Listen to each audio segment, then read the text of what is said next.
right here. So this is what he'll see right whenever he logs in. Under the select insurance drop down, you need to select an insurance and then select whichever doctors are actually credentialed for that insurance. So Superior Vision, whatever insurances he's credentialing for, select those specific doctors. Then whenever he goes to activate a patient in workflow, if there's a doctor that's credentialed for any insurance plan, it's going to ask you what insurance the patient has.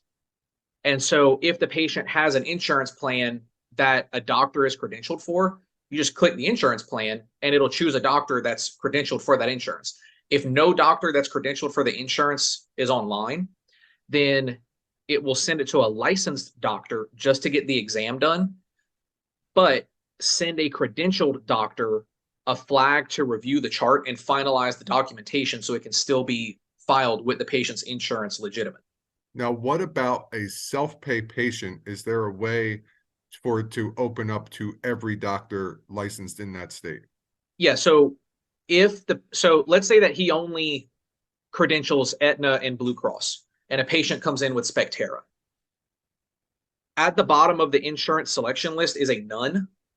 And whenever you select none, it bypasses the credentialing selection and it just goes to the licensing selection for every doctor who's online.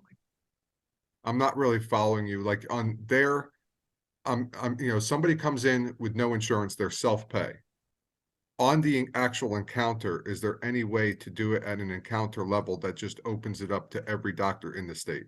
Yeah, so watch. Let me just pick a random doctor right here. So I just set Aetna to be MedReview, and let me open up a private window and log in and actually show you what's happening. That was site 332. 332.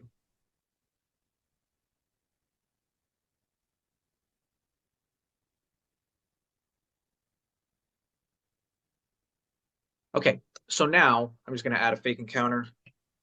So this is his real dashboard now. So notice that over here, we ascribed the MedReview doctor to the Aetna insurance. And so now that I go to activate an encounter, it's going to give me a secondary drop down and I can choose Aetna as the patient's insurance because there is a doctor subscribed to the Aetna insurance plan for this site. If I go and do Humana and apply MedReview and come back over here, refresh, now there's going to be a Humana option because there's a Humana doctor. So selecting the insurance. If the doctors were assigned to insurance, if by doing an exam and selecting none, it would allow all the other licensed doctors within the state then? Yes. So selecting none is essentially the same thing as selecting self-pay or a patient who has an insurance that there's no doctors credentialed for. And it will bypass the credentialing checks and just go straight to the licensed pool of doctors.